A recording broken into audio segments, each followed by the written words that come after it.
Hey folks, I'm so thrilled to share another conversation about poetry with my dear friend Analía Gómez Vidal.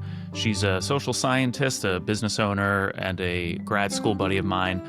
Most importantly, she's a lover of poetry and a person who I really trust implicitly on how to live a full, beautiful life. I'm happy to say that these are going to be monthly conversations that I have with Annie, and we're going to approach poetry from a slightly different angle each time.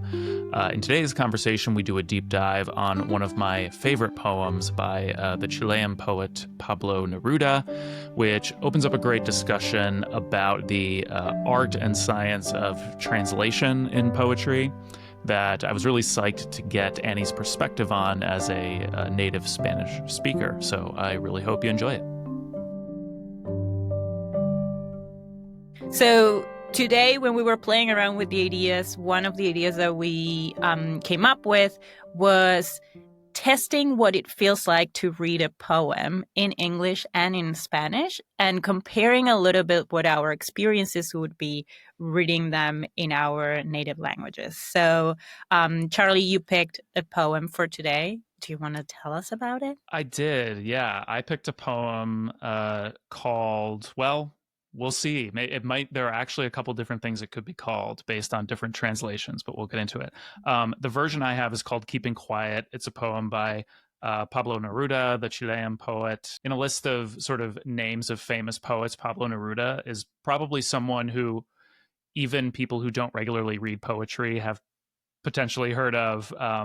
This is a poem that he wrote in the late 1950s. It originally appeared in his work Extravaganza, and I found it from a translation by the Scottish poet Alistair Reid, who published a bilingual version of Extravaganza in 1993. And, we can get into this, but I also have a translation that another poet did 10 or 12 years after that actually has some really interesting differences that I'm really excited to sort of dig into with you. It's very interesting to hear those variations. So without going into detail yet, we will read the poems in both English and Spanish, but why did you pick the one that you picked? Well, I picked it, it's a poem that I had read before long ago, and I was looking for Neruda poems because I thought he would be a good person for us to start with in terms of this translation conversation. And this is one that jumped out to me that I already knew I loved, but that I thought was also really sort of fitting for a time of chaos, you might say, and crises and a lot of nihilism kind of going on in the world and a lot of noise. And the poem, which is called Keeping Quiet, I think has some nice reminders and instructions. Maybe even we can get into this, but they sort of even sound like orders at some points. Yeah. From the speaker of the poem that I think are sort of worth considering. Yeah. And fun fact that you actually didn't know at the time that you were picking this is that the Neruda was the very first poet that I ever read when I was a child. Wow. I came across the book, one of his books in my home, and just started reading it, which probably at a younger age than I could make sense of what I was reading. But yeah, so it was interesting when I got your email with picking this one poem and just also connecting it. It's that's a very nice way of kind of getting started in this experiment. Yeah, I'm really excited to. I wonder if we should go for it and read it, and then maybe get into things a little bit. Let's do it. Shall I start with the Spanish one and then you do the English one? Yeah, that sounds good. Okay. So in Spanish, the poem is called Acallarse. And you will all see how my Argentine accent shines through this. So here we go. Acallarse. Ahora contaremos 12 y nos quedamos todos quietos. Por una vez sobre la tierra, no hablemos en ningún idioma. Por un segundo, detengámonos. No movamos tanto los brazos. Sería un minuto fragante, sin prisa, sin locomotoras. Todos estaríamos juntos en una inquietud instantánea. Los pescadores del mar frío no harían daño a las ballenas, y el trabajador de la sal miraría sus manos rotas.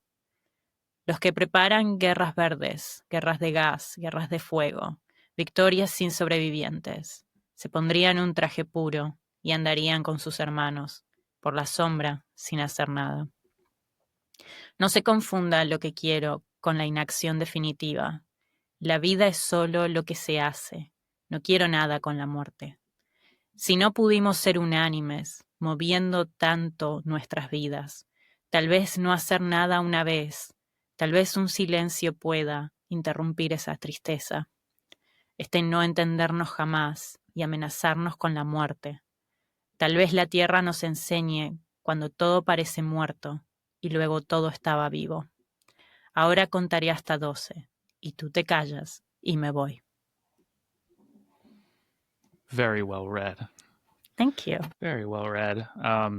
As I've told you, offline, I'm not a fluent Spanish speaker.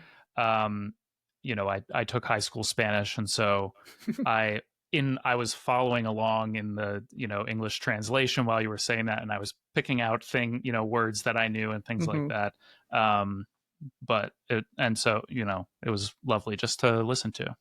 Thank you. So this is the English translation by Alistair Reid, who's a Scottish poet. Keeping quiet. Now we will count to 12, and we will all keep still. For once on the face of the earth, let's not speak in any language. Let's stop for 1 second and not move our arms so much. It would be an exotic moment, without rush, without engines. We would all be together in a sudden strangeness. Fishermen in the cold sea would not harm whales, and the man gathering salt would look at his hurt hands. Those who prepare green wars, wars with gas, wars with fire, victories with no survivors, would put on clean clothes and walk about with their brothers in the shade, doing nothing. What I want should not be confused with total inactivity. Life is what it is about. I want no truck with death. If we were not so single-minded about keeping our lives moving, and for once could do nothing, perhaps a huge silence might interrupt this sadness of never understanding ourselves and of threatening ourselves with death. Perhaps the earth can teach us, as when everything seems dead and later proves to be alive. Now I'll count up to 12, and you keep quiet, and I will go. Great job. Oh, thanks. That's so interesting because as I mentioned to you before starting, when you sent me the poem, I read it once, had a very strong reaction, emailed you that reaction, and then did not look at it until just now on purpose. But that also meant that I did not look for the English version as well. So I'm kind of like just going off of the one read. Mm-hmm. And it's so interesting to hear some of the variations in the wording from English to Spanish, where like there is very much like a clear like one-to-one in some places, but in others there is a feel that's slightly different.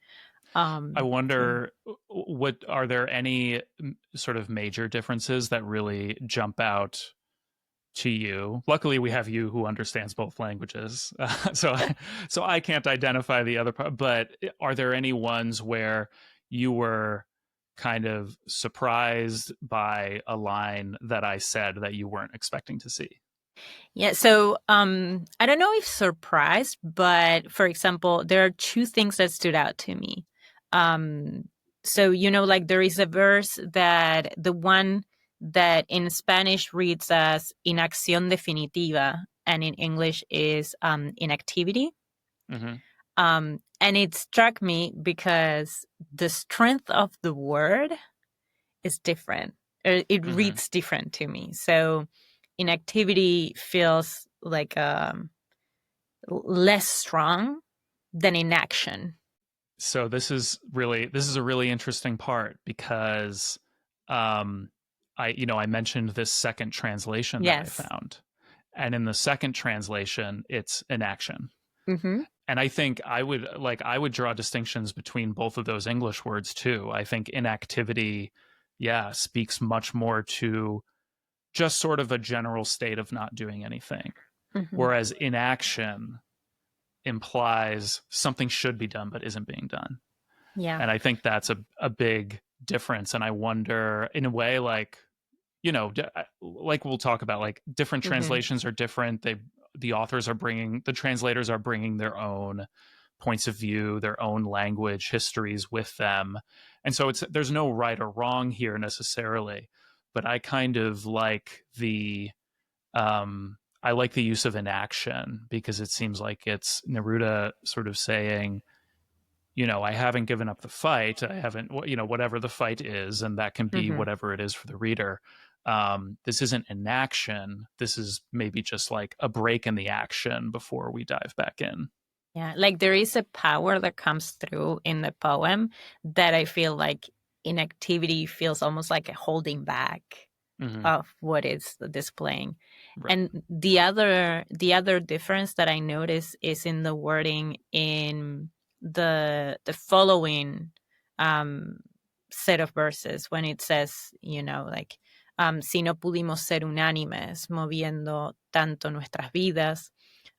There is that reference to sadness that you Mm-hmm. read. And it's interesting the difference in the wording between the Spanish version where and the English one, where it's like in the Spanish version is like there is the sadness, there is the not understanding each other and then threatening each other with death.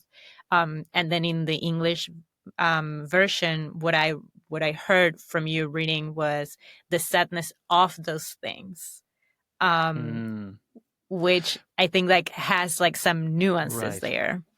Right. And that's how I read it and heard the English version. That, like, part of what is prompting this lesson, this instruction that Neruda is giving here to take a beat, keep silent, keep still, whatever it is that we are, this idea that we have this constant, he, in the translation, he calls it sadness of never understanding ourselves, of threatening ourselves with death. And that, like, these are conditions of modern life, and that that the state of these conditions is what's Mm-hmm. bringing on the sadness, that it's this sort of nihilism, a kind of, we feeling like we're so tired and we want to give up, and that these things are not great in and of themselves, and they are also giving us this sort of heaviness that we're carrying with us, and that taking a beat and taking the silence is what can interrupt this sadness, rather than the sadness just being one of the other Yeah. list of things. Um, I it's interesting because I think like speaking to the overall theme of the poem, it definitely resonates a lot with what we are going through. And I think Mm-hmm. that it ties into the conversations we have been having about poetry as part of the mindfulness practice or like the presence. Mm-hmm. But I do have one question before we go into that line of discussion, which is, like in the nerding out about like breaking apart the poem and thinking about all these different details. Was there a reason why you picked this translation instead of the second translation? Uh, the real reason is that I didn't find the second translation until about 10 minutes before we started recording. But there are things I like about both of them, and so I'm going to run through a couple of the differences that I found Yeah. between these two translations, and some of them I think are pretty significant, actually. Mm-hmm. Um, so we talked about inactivity versus inaction. Um, in the third stanza, the one, so in the original, the Reed translation that I read, it said it would be an exotic moment, without rush, without engines. We would all be together in a sudden strangeness. And that's that's one of my favorite stanzas of the entire poem. Mm-hmm. And I was so interested when I saw this other translation by the poet and translator Dan Bellum. This was done in 2006. And that same stanza said, "A moment like that would smell sweet. No hurry, no engines, all of us at the same time in need of rest." Very different from Yes. what Reed came up with, especially because, phrases like exotic moment and Mm-hmm. sudden strangeness that I see as hallmarks of the first translation are nowhere to be found in this other one. And I think significantly change the meaning. I like them both in a lot of Yeah. ways. Um, I wonder what like this substitution of those phrases Mm-hmm. sort of rings with you, or does one seem closer to you, like how you would have translated it based on reading the Spanish? It's so interesting because I feel like slightly like not satisfied with any of the two. I Yeah. think when you read the poem, like the word exotic caught my attention. So I was like, oh, I would have not thought of that. Um, and I understand why someone would use like the sweet smell Hmm. imagery to replace fragante, because there is something about like perfume and fragrance. So Fragrance and like yeah. it makes sense, and yet at the same time, it just again is like one of those lines that doesn't necessarily feel as connected with the rest of the message overall.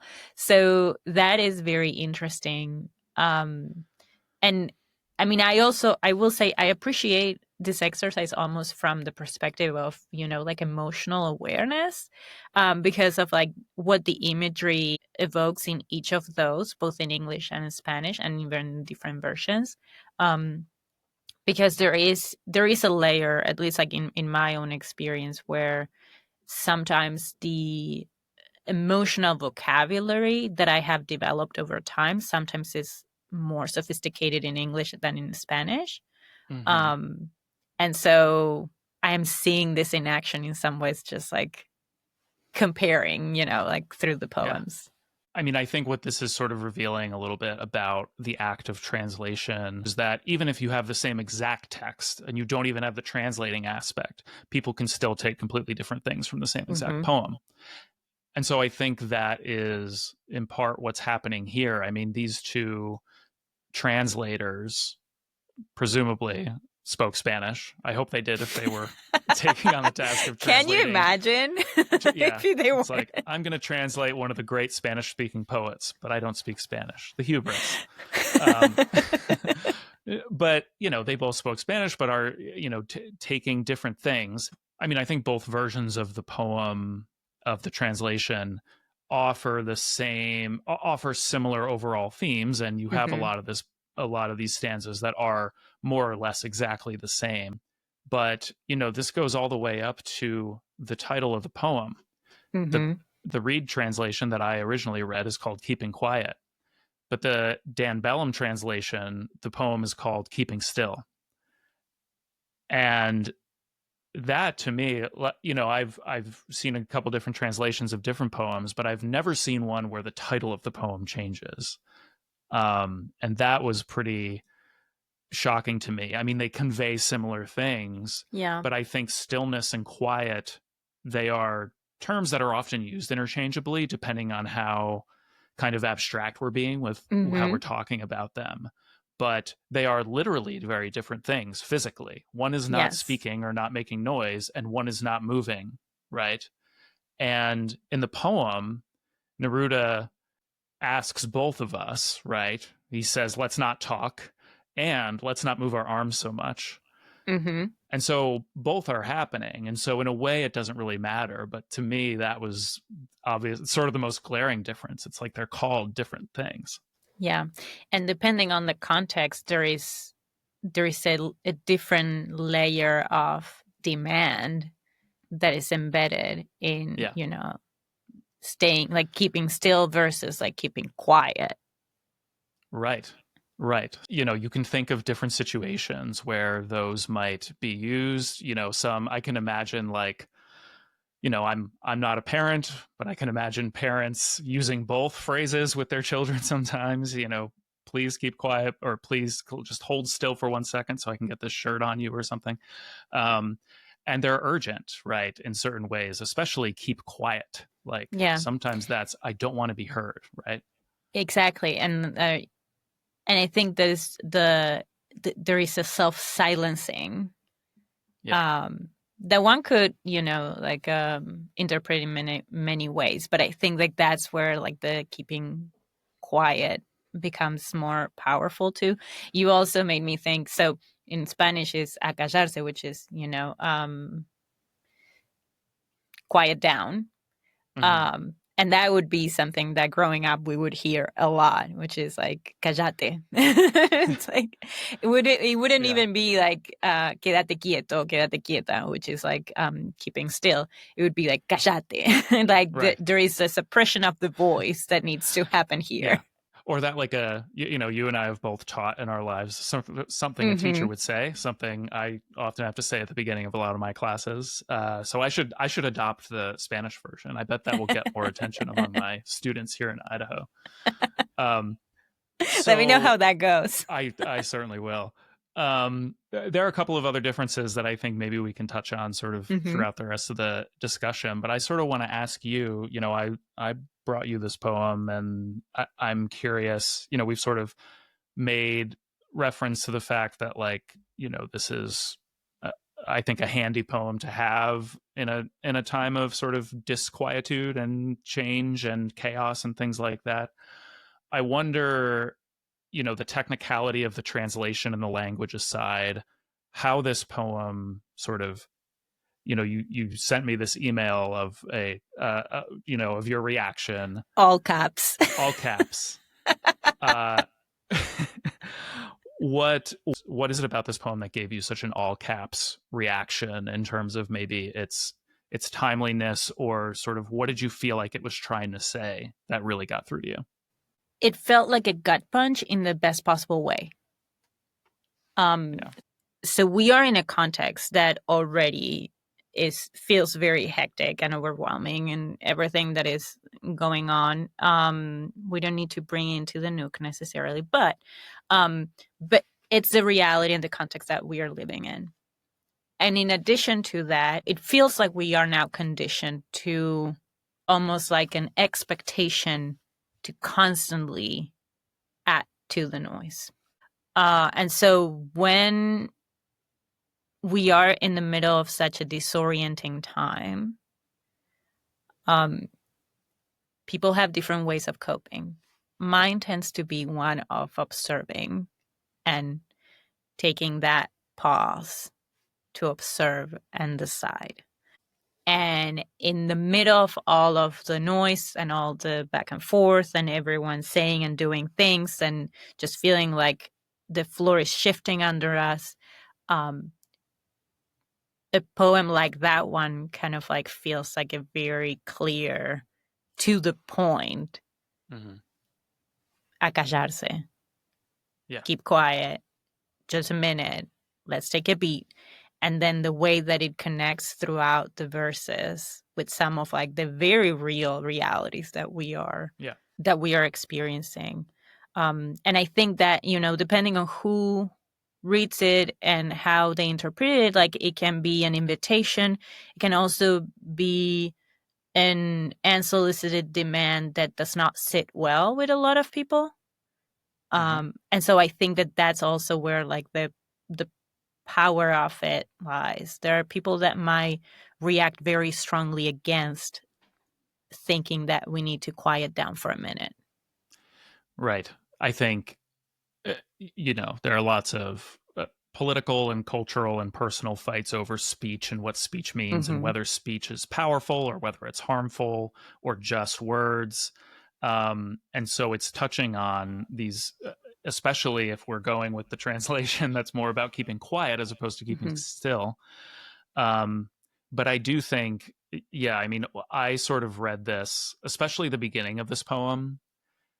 It reminded me of, those scenes in TV shows or movies where, like a loud argument has broken out among a group of people. Like everyone's yelling over each other. No one can hear anything that any individual person is saying. And then some, maybe slightly saner member of the group yells at the top of their lungs for everybody Mm-hmm. to be quiet, right? Yeah. Then everybody shuts up. And then the person like makes a big speech and talks some sense into everyone of like, Mm-hmm. oh, why are we all fighting and stuff. This feels like that speech, like the speaker has gotten everyone's attention and then is like, okay, now we will count to 12 and we Mm-hmm. will all keep still. For once on the face of the earth, let's not speak any language, right? Mm-hmm. Let's stop for 1 second and not move our arms so much, by the way. Like Mm-hmm. it's kind of, it almost sounds, I don't know if this is how he intended it, but it almost sounds like sarcastic, like the tone of someone who has had it up to here with We're all everybody else. children. Right. And it's like to me, the one of the, at least the first part of this poem, the message is like, enough, enough. Mm-hmm. And like in reading the poem, I felt like a little chastened by the speaker of the poem Mm-hmm. of like, Yeah. I just got called to the principal's office. Um, and so, and I feel like that plays an interesting role in the poem of like, okay, now you've got our attention. And then later in the poem, going into some of the details of like what we have missed Mm-hmm. by talking over each other and what we have missed by letting in the constant stream of noise, and then getting into like what can be achieved if we let in, just a couple minutes of silence. Yeah. I felt similarly when I was like reading it, and I think that that was part of like the experience that I had reading it. And then at the same time, I think what came to my mind is, if everything is a priority, nothing is a priority. Yeah.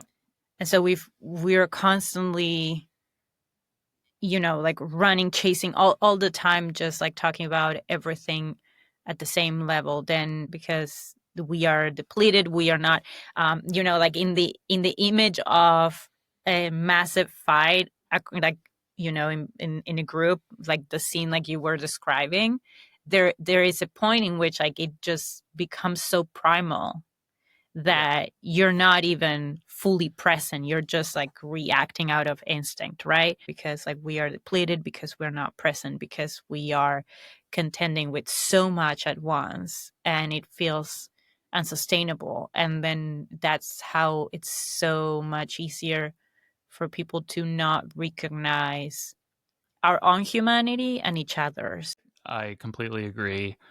And I think it's reflective of, I'm sure there was some version of this, whatever version of this was going on in the 50s during Neruda's time that he wrote this poem. But, when I think about today, I think of things like social media and the 24-hour news cycle and these, things flying at us, including lots of detailed information that would not have even been available to most people in this world in Neruda's time. And so when we have this sense of overwhelm, right, and the volume has been turned way up, we're looking for spaces where we don't have to think about that, Mm-hmm. or where we can have a bit of a break from some of the heaviness that we encounter on a day-to-day basis. But the problem with how that plays out today, at least to my mind, is that I think a lot of folks, and by the way, like I include myself in this, like the way out is not silence or being alone with your own thoughts or some of the discomfort that comes along with that, but it's going towards different kinds of noise, right? Like TikToks or Instagram reels, or like, you know, all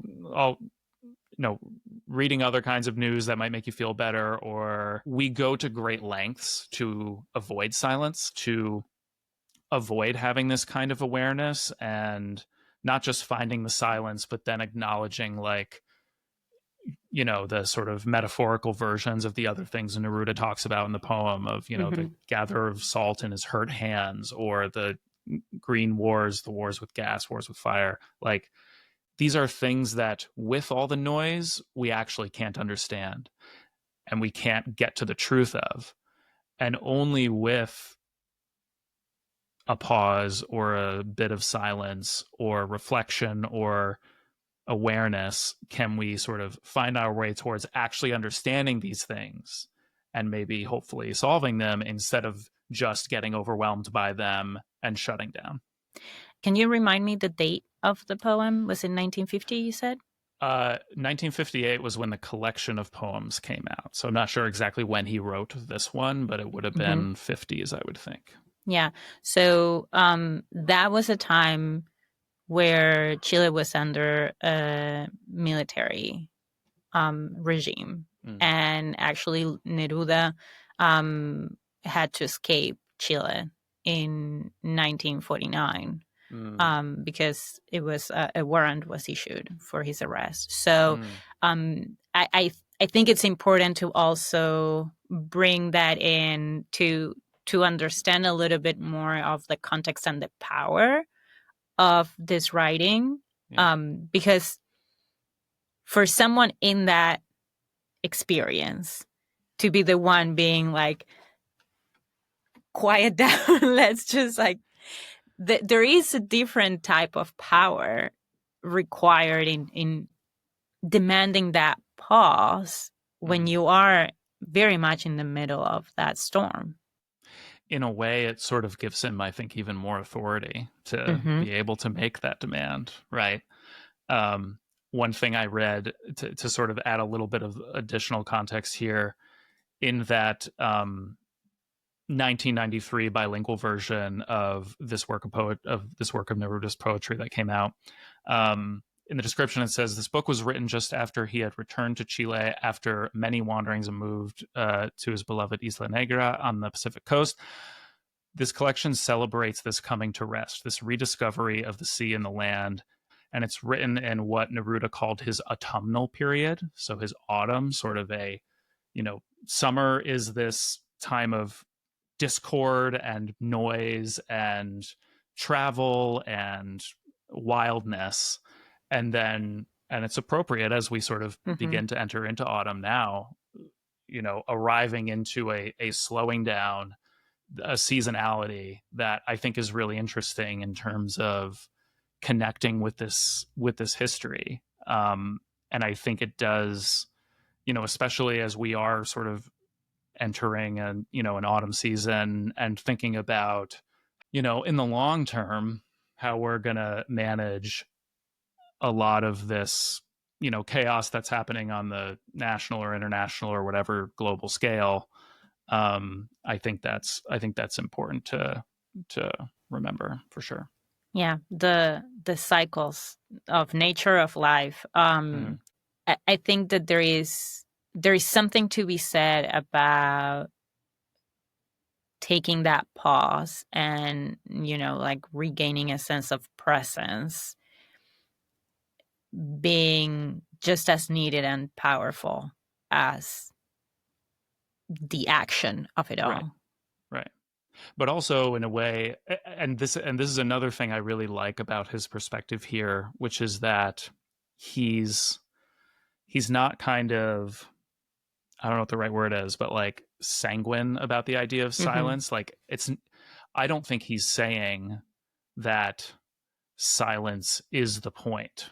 Like not asking us to go into a silent retreat and then stay there comfortable, right? Yeah. Especially in the in the original translation that I read, he calls it a sudden strangeness, and he uses that word exotic, right? Yeah. That it's not even this like blissful silence, the kind you see advertised by like wellness influencers. It's strange silence. It's uncomfortable, maybe.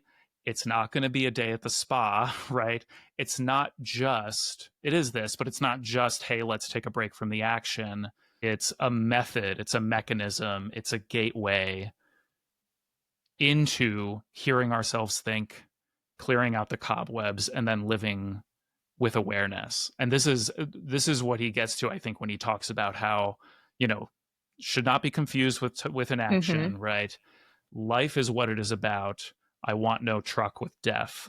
And that's, I'm not sure if that's an English idiom, but it basically, like the other translation says, I'm not talking about death, which is basically what it means, right? That like, It means I'm not getting involved. I think he's talking about this idea that life is what Mm-hmm. we're focused on, that life is dynamic and colorful and diverse and hard and difficult to understand. And I think he's saying that understanding and appreciating life, all ends of it, all of its complexities, is the point, and that's much harder to do when everybody's screaming at the top of their lungs. So, to give you kind of like the Spanish version, actually, Yeah. which also like caught my attention because when you read it in Spanish, that those two verses are "La vida es solo lo que se hace. Life, it's what you make of it. No quiero nada con la muerte. I don't want anything to do with death." Yeah. That's so Um, interesting. but yes, to your point, like silence here, it's not silence for silence sake. Silence is a tool, is a vehicle for sitting in the discomfort that allows for you to redirect, reassess, and reengage. Yes. And so it is one part of the process as a whole. Right. It's, the silence is a way of what he says, interrupting this sadness.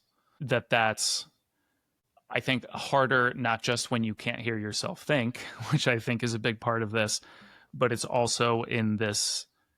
It's not just that things are loud, it's that things are chaotic and heavy and maybe not going well, right? I mean, if we're Yeah. talking, I that mean, it's conflictual, in right? yeah, like it's not just that you cannot hear yourself, it's that things feel existential.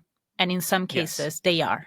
Yes. And so that that requires a much bigger ask when it comes to taking that pause Yeah. and just sitting in the silence for a minute so that you can connect with yourself and what's going on.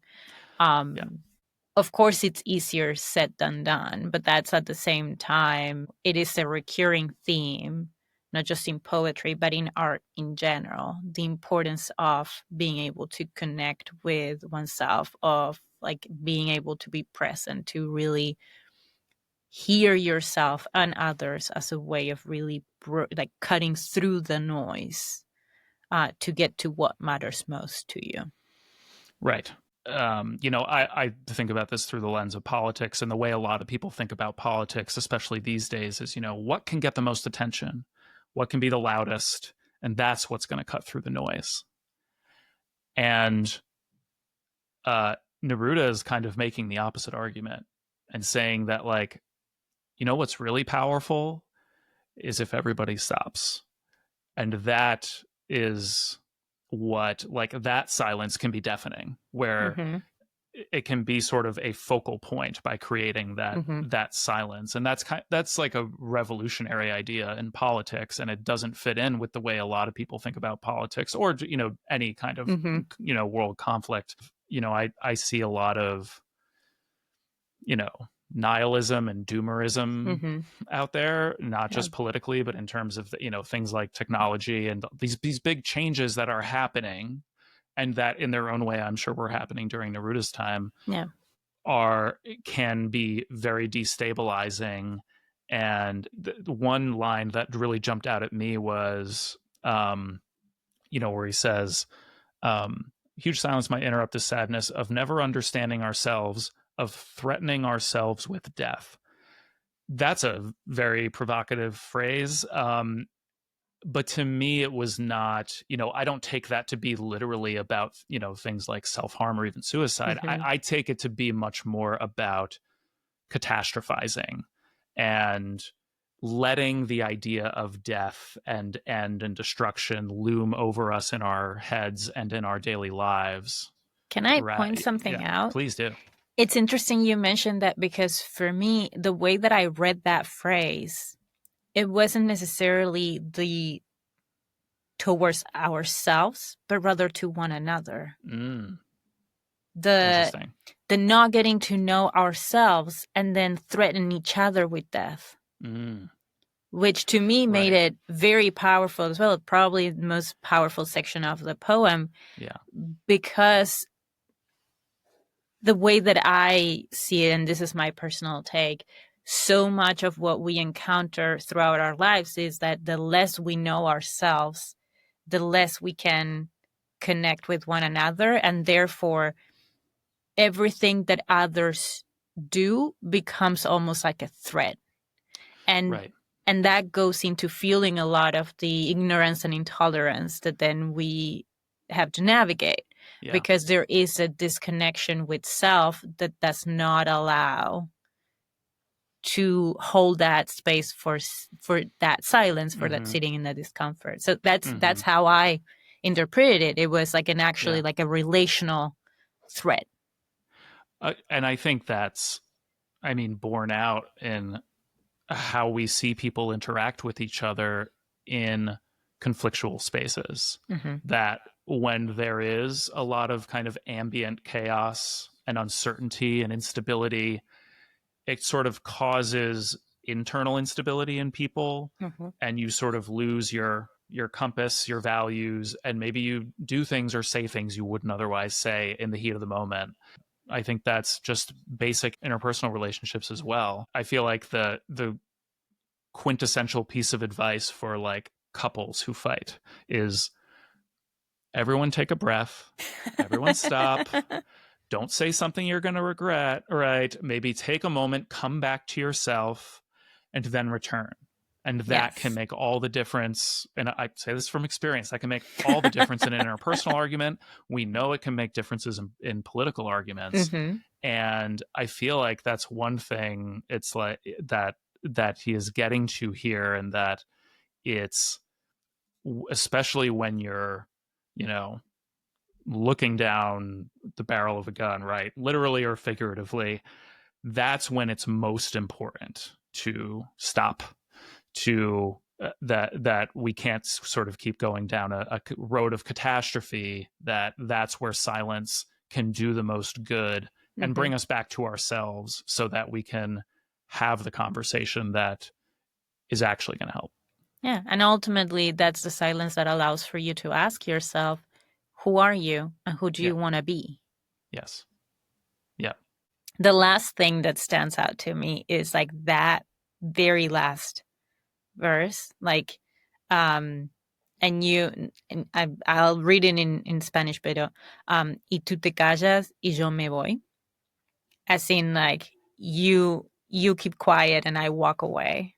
Right. Um, which, one can think about it in multiple, and especially some of the scenarios that we've been discussing today. Like, you can think about it in the context of his own life, and what was going on. You can think about it in the context of like you're having an argument, and it's like, you know what, you quiet down. I'm getting out, and so like, and leaving the space in a way is also another way of quieting down. Mm-hmm. And sometimes it can be a very powerful one because, then that's the end of the dialogue Yeah. altogether. It can kind of go in either direction. Like it can be used, especially, you know, sometimes you're having an argument with someone and you sort of realize that, like, wait, we need to take a break. But the other person doesn't always want to take a break. And they are not necessarily like, maybe they hear this whole speech that you made in these stanzas, but then they're still like, but wait, I still have this grievance. And and maybe it's a righteous one. Um, and so I like to imagine, maybe he like goes through all of this with a person or a set of Mm-hmm. people he's talking to, but then they just keep going. And then he says, okay, you know what? I'm going to count to 12 again and you keep quiet and then I'm out of here. Right. Yeah. Um, and, maybe it's something like that. Maybe it's not. One interesting thing here is that in the two English translations that I Mm-hmm. found, the first one that I read says, now I'll count up to 12 and you keep quiet and I will go. Mm-hmm. The second one says, now I will count up to 12 and you keep quiet. It doesn't include that last Interesting. bit, which sure sounded to me like it was pretty present there in the original Yeah. Spanish. And so it's such, like, again, that's just like a really interesting translational choice made by, in this case, Dan Bellum, to leave out that last little bit, which seems like it's pretty consequential to how the poem ends. It really is. Because I think that, it's a little bit like the message that I'm receiving with that ending is you are not with me in the silence then. Right. What does Right. that mean? Right? It's like, it's Yeah. one thing is like, let's keep quiet and be there and share that. And a very different one is like, let's keep quiet and I'm out. Yeah. Yeah. As a way of ending the conversation rather than beginning it, rather Yeah. than starting it anew. Almost like taking the power back. Yes. Yeah. I mean, yeah, there's power in, there's power in being the loudest person in the room, and there's power in like the stoic silence while you sort of be above all of the fracas, all of like whatever is happening around you. But there's also, I mean, it's interesting. There's a loneliness too at the end of this, I feel like, where it's not like you keep quiet and I'll keep quiet and then we'll figure this out. Mm-hmm. It's you keep quiet and I will go. Like, Exactly. Like, you're on your own. yeah, Bye. yeah. And we both are. And so it's not, again, yeah, I mean, I love poems with ambiguous or sort of uncertain endings, even poems like this that I think have, like we talked about, a lot of comforting qualities to Mm-hmm. them and good lessons. I think it's interesting that, maybe at the very end here we have an example of like the speaker of the poem, who we're taking as like this voice from on high telling us to shut up and settle our differences. Like, he's not above it either. And he's out of here. We're all human. We all need our moments of just walking away to let the situation kind of like diffuse a little bit. It's true. And sometimes that's what's needed. Maybe he decided mutual silence just doesn't seem possible right now. And so this is a like purposeful stopping of the conversation. And maybe he comes back later. Yeah. Maybe that's in the sequel. Like one of the I love reality TV, and one of the housewives in Salt Lake City used to say a lot, I'm disengaging. I'm disengaging. I mean, there's a I can't believe we're ending on this note, but it's kind of perfect. Where during the like Taylor Swift, Kanye West, Kim Kardashian nonsense from like 7-8 years ago, she eventually makes like, it's this total he said she said kind of thing, and eventually she just says, I would like to be excluded from this narrative. And like that phrase became like kind of a meme in and of itself. But I feel like that's exactly what's happening at the end here. It's like, you know what? Maybe we can resolve this in the future. Maybe we can come to an understanding, but none of it's going to happen while we're still yelling at each other. So I'm going to peace out and let's see what happens next. Yeah.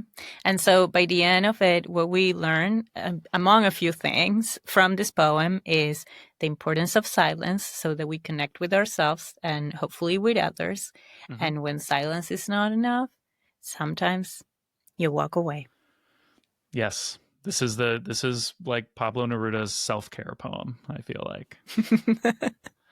Well, I enjoyed the heck out of that, Annie. Thank you for talking with me about this really interesting poem and revealing some of the intricacies of translation. I learned a lot about Spanish and about English in this episode. This was a fascinating exercise, and I'm sure we missed like a whole lot of threads and possible context, and we have no idea what goes into actual translation of like literary pieces. So let's just be frank about that. But yes, it's been a fun exercise. So yeah, thank you so much for picking that poem. Always a pleasure to continue expanding on our knowledge and understanding of how poetry can and does shape our lives. Always a pleasure. See you at the next Poetry Nook. See ya. Thanks once again to Analía Gómez Vidal, my Poetry Nook companion. I hope you enjoyed that conversation as much as I did. We'll be back with Annie next month for another great conversation. And in the meantime, you can find her online at agvservicesllc.com and on various socials at agvservicesllc. Thanks for listening.